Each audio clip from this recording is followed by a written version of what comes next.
क्या आत्मज्ञान के बाद जीवन बदल जाता है या केवल देखने वाला? कल्पना कीजिए, सुबह का वही सूरज उगा है, वही आकाश, वही हवा, वही लोग, वही घर, वही काम। बाहर से कुछ भी नहीं बदला, लेकिन एक व्यक्ति ऐसा है जिसके भीतर सब कुछ बदल चुका है। कल तक वह स्वयं को शरीर समझता था, आज वह जान गया है कि वह शरीर नहीं है। कल तक वह मन के विचारों में बह जाता था, आज वह उन्हें आते जाते बादलों की तरह देखता है। कल तक सुख मिलने पर खुश और दुख मिलने पर टूट जाता था, आज दोनों को समान दृष्टि से देखता है। यही है आत्मज्ञान की शुरुआत। अधिकांश लोग सोचते हैं कि आत्मज्ञान के बाद व्यक्ति किसी गुफा में चला जाता है, संसार छोड़ देता है, बोलना बंद कर देता है या उसके जीवन में कोई चमत्कार हो जाता है। लेकिन अष्टावक्र गीता कुछ और ही कहती है। वह कहती है कि आत्मज्ञान का अर्थ जीवन बदलना नहीं है, जीवन को देखने वाला बदल जाना है। यही कारण है कि राजा जनक आत्मज्ञानी होने के बाद भी राजपाट चलाते रहे। उन्होंने राज्य नहीं छोड़ा, परिवार नहीं छोड़ा, जिम्मेदारियां नहीं छोड़ी, बदला केवल उनका दृष्टिकोण। जब राजा जनक ने पूछा, मुक्ति कैसे मिले, तब अष्टावक्र ने कोई कठिन साधना नहीं बताई। उन्होंने सबसे पहले कहा, यही आत्मज्ञान का मूल है। जब तक हम अपने को शरीर, मन, नाम, पद, धन या संबंधों से जोड़कर देखते हैं, तब तक हर परिवर्तन हमें हिलाता रहता है। लेकिन जिस दिन यह अनुभव हो जाए कि मैं इन सब का साक्षी हूं, उसी दिन जीवन का केंद्र बदल जाता है। यह सबसे बड़ा प्रश्न है। बहुत लोग सोचते हैं कि आत्मज्ञानी को कभी दुख नहीं होता। अष्टावक्र ऐसा नहीं कहते। शरीर को पीड़ा हो सकती है, मन में क्षणिक भाव भी उठ सकते हैं, लेकिन आत्मज्ञानी जानता है कि यह सब उसके सामने घट रहा है। जैसे कोई व्यक्ति फिल्म देखता है, फिल्म में आग लगती है, युद्ध होता है, प्रेम होता है, मृत्यु होती है, लेकिन दर्शक जानता है कि वह पर्दा नहीं है। उसी प्रकार आत्मज्ञानी जानता है कि जीवन की सारी घटनाएं चेतना के पर्दे पर घट रही हैं। यदि किसी आत्मज्ञानी के घर में वर्षा होगी तो उसकी छत भीग सकती है। यदि उसका शरीर बीमार होगा तो दवा भी लेनी पड़ेगी। यदि कोई प्रिय व्यक्ति चला जाए तो आंखों में आंसू भी आ सकते हैं। लेकिन भीतर एक ऐसा स्थान होता है जहां कोई हलचल नहीं पहुंचती। अष्टावक्र उसी स्थान की ओर संकेत करते हैं। वे कहते हैं, तुम वही हो। हमारा अधिकांश जीवन मन की बनाई हुई कहानियों में बीतता है। मैं सफल हूं, मैं असफल हूं, लोग मेरे बारे में क्या सोचेंगे, भविष्य में क्या होगा। यदि यह खो गया तो मन लगातार चलता रहता है। आत्मज्ञान मन को मारना नहीं है। आत्मज्ञान यह देख लेना है कि मन एक उपकरण है, मैं मन नहीं हूं। जिस क्षण यह स्पष्ट हो जाता है, उसी क्षण मन का दास होना समाप्त हो जाता है। मनुष्य पूरी जिंदगी सुख खोजता रहता है, धन में, सम्मान में, संबंधों में, सफलता में, लेकिन हर सुख कुछ समय बाद समाप्त हो जाता है, फिर नई इच्छा जन्म लेती है। अष्टावक्र कहते हैं कि आत्मज्ञानी सुख को बाहर नहीं खोजता। वह जानता है कि जिस आनंद की खोज बाहर की जा रही थी, उसका स्रोत भीतर है। इसलिए उसकी प्रसन्नता परिस्थितियों पर निर्भर नहीं रहती। आत्मज्ञान का अर्थ यह नहीं कि व्यक्ति कुछ करेगा ही नहीं। वह भोजन करेगा, कार्य करेगा, परिवार के साथ रहेगा, समाज में योगदान देगा। अंतर केवल इतना होगा कि उसके कर्म भय, लालच और अहंकार से नहीं, सहजता से होंगे। जैसे फूल बिना किसी प्रयोजन के खिलता है, जैसे नदी बिना किसी अहंकार के बहती है, वैसे ही आत्मज्ञानी का जीवन सहज हो जाता है। आत्मज्ञान के बाद व्यक्ति लोगों को शत्रु और मित्र के रूप में कम देखने लगता है। वह समझता है कि हर व्यक्ति अपने अज्ञान, अपने संस्कार और अपने दुख के अनुसार व्यवहार कर रहा है। इसलिए उसके भीतर क्षमा बढ़ती है, करुणा बढ़ती है। लेकिन इसका अर्थ यह नहीं कि वह अन्याय को स्वीकार कर लेता है। वह आवश्यक होने पर कठोर निर्णय भी ले सकता है, पर भीतर द्वेष नहीं रखता। आत्मज्ञान के बाद सबसे बड़ा परिवर्तन यह नहीं होता कि व्यक्ति दुनिया से अलग हो जाता है। सबसे बड़ा परिवर्तन यह होता है कि वह स्वयं से अलग होना बंद कर देता है। अब उसे अपने होने के लिए किसी प्रमाण की आवश्यकता नहीं रहती, न प्रशंसा की, न सम्मान की, न तुलना की। उसकी शांति भीतर से आती है। अष्टावक्र का संदेश बहुत सीधा है। तुम्हें कुछ नया बनने की आवश्यकता नहीं है। तुम पहले से वही हो जिसकी खोज कर रहे हो। समस्या यह नहीं कि सत्य दूर है, समस्या केवल इतनी है कि हम स्वयं को असत्य मान बैठे हैं। जब यह भ्रम टूटता है तभी आत्मज्ञान का उदय होता है और तब जीवन बाहर से वैसा ही दिखाई देता है, लेकिन भीतर एक गहरा मौन, अडिग शांति और सहज आनंद जन्म लेता है। यदि हम पहले से ही आत्मा हैं तो फिर अज्ञान आया कहां से? पहले भाग में हमने समझा कि आत्मज्ञान का अर्थ कोई नया अनुभव प्राप्त करना नहीं, बल्कि अपने वास्तविक स्वरूप को पहचान लेना है। अष्टावक्र कहते हैं कि तुम न शरीर हो, न मन हो, न विचार हो, तुम शुद्ध साक्षी चैतन्य हो।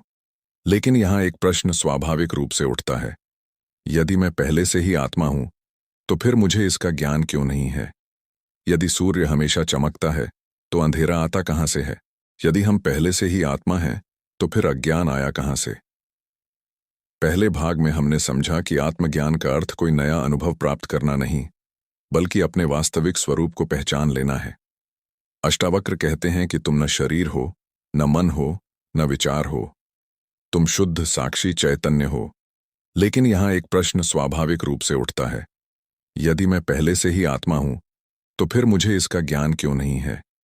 यदि सूर्य हमेशा चमकता है तो अंधेरा आता कहां से है? अब सोचिए, उस समय सांप वास्तव में था क्या? नहीं, लेकिन भय तो वास्तविक था, भागने की इच्छा भी वास्तविक थी, धड़कन भी तेज थी। तो फिर समस्या कहां थी? समस्या सांप में नहीं थी, क्योंकि सांप था ही नहीं। समस्या केवल गलत पहचान में थी। जैसे ही प्रकाश पड़ा, व्यक्ति ने देखा, अरे यह तो रस्सी है। क्या उसे सांप को भगाना पड़ा? क्या लाठी से मारना पड़ा? क्या मंत्र पढ़ने पड़े? नहीं, सिर्फ सही ज्ञान आया और भ्रम समाप्त हो गया।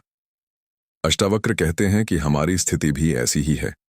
हम स्वयं को शरीर मान बैठे हैं, मन के विचारों को मैं कह बैठे हैं, भावनाओं को अपना स्वरूप समझ बैठे हैं। यही अज्ञान है। अज्ञान कोई पर्दा नहीं, बल्कि गलत पहचान है। यही कारण है कि अष्टावक्र साधना से अधिक पहचान पर जोर देते हैं। वे कहते हैं, जो तुम नहीं हो उसे छोड़कर देखो। शरीर बदलता है। बचपन का शरीर अलग था, युवावस्था का अलग है, बुढ़ापे में अलग होगा। यदि शरीर बदलता रहता है तो जो इन परिवर्तनों को जान रहा है वह कौन है? वह तुम हो। मन भी बदलता रहता है। सुबह खुशी थी, दोपहर में चिंता हुई, शाम को क्रोध आ गया, रात को शांति मिल गई। यदि मन हर क्षण बदल रहा है तो इन सबको देखने वाला कौन है? वह भी तुम हो। विचार आते हैं और चले जाते हैं, सपने आते हैं और समाप्त हो जाते हैं, नींद आती है और बीत जाती है, लेकिन हर अवस्था के बाद तुम कहते हो, मैं जागा, मैंने सपना देखा, मैं सोया था। जो जागृत, स्वप्न और सुषुप्ति तीनों का साक्षी है, वही आत्मा है। अष्टावक्र कहते हैं कि इसी साक्षी को पहचानो, यहीं से मुक्ति प्रारंभ होती है। अब एक और प्रश्न उठता है, यदि अज्ञान केवल भ्रम है तो क्या संसार भी भ्रम है? इसका उत्तर समझना आवश्यक है। अष्टावक्र संसार को नकारते नहीं हैं। वे यह नहीं कहते कि संसार दिखाई देना बंद हो जाएगा। वे कहते हैं कि संसार का अनुभव रहेगा, लेकिन उसकी पकड़ समाप्त हो जाएगी। जैसे आप चलचित्र देखते हैं, फिल्म चल रही होती है, आप हंसते भी हैं, भावुक भी होते हैं, लेकिन भीतर जानते हैं कि यह केवल चलचित्र है। उसी प्रकार आत्मज्ञानी संसार में पूरी तरह उपस्थित रहता है, पर भीतर उससे बंधता नहीं। यही अनासक्ति है। अनासक्ति का अर्थ भाग जाना नहीं है। अनासक्ति का अर्थ है सब कुछ करते हुए भी भीतर स्वतंत्र रहना। यही कारण है कि राजा जनक महल में रहते हुए भी मुक्त कहलाए। मुक्ति स्थान बदलने से नहीं, पहचान बदलने से आती है। अष्टावक्र बार बार कहते हैं कि तुम जिस वस्तु को मैं कहते हो, पहले उसे जांचो। क्या शरीर मैं है? क्या मन मैं है? क्या विचार मैं है? या इन सब का साक्षी मैं हूं? जिस दिन यह प्रश्न केवल बौद्धिक न रहकर अनुभव बन जाता है, उसी दिन आत्मज्ञान का द्वार खुल जाता है। यही कारण है कि अष्टावक्र की शिक्षा कठिन दिखाई देती है, क्योंकि वे धीरे धीरे नहीं, सीधे सत्य पर ले जाते हैं। वे कहते हैं, तुम्हें आत्मा बनना नहीं है, तुम आत्मा हो, केवल भूल मिटानी है। और यही भूल मिटने का नाम है ज्ञान। आज हमने समझा कि अज्ञान कोई वास्तविक शक्ति नहीं, बल्कि गलत पहचान है। जैसे रस्सी को सांप समझ लेने का भ्रम प्रकाश से मिट जाता है, वैसे ही मैं शरीर हूं का भ्रम आत्मज्ञान से समाप्त हो जाता है। पिछले भाग में हमने समझा कि अज्ञान कोई वास्तविक वस्तु नहीं, बल्कि गलत पहचान है। जब यह भ्रम मिटता है कि मैं शरीर और मन हूं, तब साक्षी का बोध प्रकट होता है। लेकिन यहीं एक नया प्रश्न उठता है। यदि मैं साक्षी हूं, तो क्या अब मुझे कुछ करना ही नहीं चाहिए? क्या आत्मज्ञानी संसार के सारे कर्म छोड़ देता है? क्या वह निष्क्रिय हो जाता है? अष्टावक्र का उत्तर बहुत गहरा है। वे कहते हैं, समस्या कर्म नहीं है, समस्या मैं करता हूं का भाव है। इसी एक वाक्य में पूरी आध्यात्मिक यात्रा छिपी है। हम जीवन भर कर्म करते हैं, लेकिन हर कर्म के साथ एक अदृश्य बोझ भी उठाते हैं। मैंने यह किया, मेरी सफलता है, मेरी असफलता है, मुझे इसका फल चाहिए। यहीं से बंधन शुरू होता है। कर्म हमें नहीं बांधते, कर्तापन का अहंकार हमें बांधता है। इसे समझने के लिए एक सरल उदाहरण लें। एक बांसुरी स्वयं कोई संगीत नहीं बनाती। जब कुशल वादक उसे बजाता है, तभी मधुर धुन निकलती है। यदि बांसुरी कहने लगे, यह संगीत मैंने बनाया, तो यह भ्रम होगा। अष्टावक्र कहते हैं कि शरीर और मन भी उसी बांसुरी की तरह हैं। चेतना की उपस्थिति में कर्म होते हैं, लेकिन आत्मा स्वयं करता नहीं है। यही कारण है कि आत्मज्ञानी कर्म करते हुए भी भीतर से अकर्ता रहता है। इसका अर्थ यह नहीं कि वह आलसी हो जाता है। वह पहले से भी अधिक सजग होकर काम करता है, क्योंकि अब उसके कर्म भय, लालच और अहंकार से नहीं, बल्कि सहजता से होते हैं। राजा जनक इसका सर्वोत्तम उदाहरण है। आत्मज्ञान के बाद उन्होंने सिंहासन नहीं छोड़ा। उन्होंने न्याय किया, राज्य चलाया, युद्धों का सामना किया, प्रजा की रक्षा की, लेकिन भीतर जानते थे कि वे शुद्ध साक्षी हैं। बाहर कर्म था, भीतर मौन था। अष्टावक्र कहते हैं कि यही सच्चा सन्यास है। सन्यास वस्त्र बदलने से नहीं आता, सन्यास मन के बोझ उतरने से आता है। जब मैं ही सब कुछ कर रहा हूं का अभिमान समाप्त हो जाता है, तब कर्म पूजा बन जाते हैं। एक और भ्रम अक्सर लोगों को होता है। वे सोचते हैं कि आत्मज्ञान के बाद व्यक्ति की महत्वाकांक्षा समाप्त हो जाती है। वास्तव में समाप्त होती है स्वार्थपूर्ण महत्वाकांक्षा, न कि सृजनशीलता। आत्मज्ञानी भी निर्माण करता है, सिखाता है, सेवा करता है, निर्णय लेता है, लेकिन वह अपनी पहचान उन कर्मों से नहीं बनाता। यदि सफलता मिली तो वह शांत रहता है। यदि असफलता मिली तब भी उसकी शांति नहीं टूटती, क्योंकि उसकी पहचान परिणाम से नहीं, आत्मस्वरूप से है। अष्टावक्र का संदेश यहां अत्यंत क्रांतिकारी है। वे कहते हैं, जब तक तुम स्वयं को कर्ता मानते हो, तब तक हर कर्म तुम्हें बांधेगा, और जिस दिन तुम साक्षी के रूप में जाग जाओगे, उसी दिन वही कर्म मुक्ति का माध्यम बन जाएंगे। इसका अर्थ यह नहीं कि जिम्मेदारियों से भाग जाओ, बल्कि जिम्मेदारियों को पूरी निष्ठा से निभाओ। लेकिन भीतर यह स्मरण रहे, चेतना हूं कर्म शरीर और मन के स्तर पर हो रहे हैं। यही दृष्टि जीवन को हल्का बना देती है। अब हर काम संघर्ष नहीं लगता, हर सफलता अहंकार नहीं बनती, हर असफलता अपमान नहीं लगती। जीवन एक प्रवाह बन जाता है। अष्टावक्र इसी सहजता को मुक्ति कहते हैं। आज हमने समझा कि आत्मज्ञान कर्म का अंत नहीं करता, बल्कि कर्तापन के भ्रम का अंत करता है। आत्मज्ञानी संसार में रहता है, कर्म करता है, प्रेम करता है, निर्णय लेता है, लेकिन भीतर से स्वतंत्र रहता है। यही बाहरी कर्म और भीतरी मौन का अद्भुत संतुलन है। यदि आत्मा पहले से ही मुक्त है, तो फिर साधना, ध्यान और गुरु की आवश्यकता क्यों? पिछले भाग में हमने जाना कि आत्मज्ञान के बाद कर्म समाप्त नहीं होते, बल्कि कर्तापन का भ्रम समाप्त हो जाता है। अब एक और गहरा प्रश्न सामने आता है। यदि आत्मा सदा से मुक्त है, यदि मैं अभी भी वही शुद्ध चैतन्य हूं, यदि सत्य पहले से ही मेरे भीतर है, तो फिर ध्यान क्यों? साधना क्यों? गुरु क्यों? क्या यह सब अनावश्यक है? यहीं अष्टावक्र की शिक्षा सबसे सूक्ष्म हो जाती है। वे कहते हैं, आत्मा को पाने के लिए साधना नहीं, बल्कि आत्मा को ढकने वाले भ्रम को हटाने के लिए साधना है। एक दर्पण की कल्पना कीजिए। उस पर वर्षों से धूल जमी हुई है। धूल हटाने से दर्पण नया नहीं बनता, वह पहले भी दर्पण था। धूल केवल उसकी चमक को छिपा रही थी। इसी प्रकार आत्मा को प्राप्त नहीं करना है, आत्मा तो सदैव उपस्थित है। साधना केवल मन की धूल हटाती है। यहाँ एक बात समझना बहुत आवश्यक है। अष्टावक्र गीता में ध्यान का अर्थ केवल आंखें बंद करके बैठना नहीं है। सच्चा ध्यान है हर क्षण यह स्मरण रखना कि मैं साक्षी हूं, चलते समय, बोलते समय, क्रोध आने पर, प्रशंसा मिलने पर, अपमान होने पर, हर परिस्थिति में यदि यह जागरूकता बनी रहे कि यह सब मेरे सामने घट रहा है, मैं यह नहीं हूं, तो यही ध्यान है। इसीलिए अष्टावक्र का मार्ग सीधा है। वे मन को जबरन रोकने की बात नहीं करते।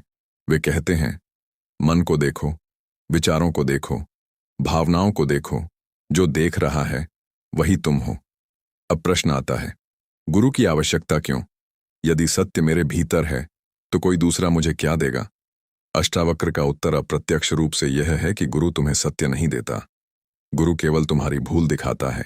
जैसे कोई व्यक्ति सपने में रास्ता भूल गया हो, उसे जगाने वाला व्यक्ति नया रास्ता नहीं बनाता, वह केवल उसे जगा देता है। जागने के बाद व्यक्ति स्वयं देख लेता है कि वह कहाँ है। गुरु का कार्य भी यही है। वह तुम्हारे भीतर सोई हुई जागरूकता को जगाता है, लेकिन जागना तुम्हें ही पड़ता है। इसलिए अष्टावक्र बार बार कहते हैं कि मुक्ति किसी और के हाथ में नहीं है। न कोई तुम्हें बांध सकता है, न कोई तुम्हें मुक्त कर सकता है।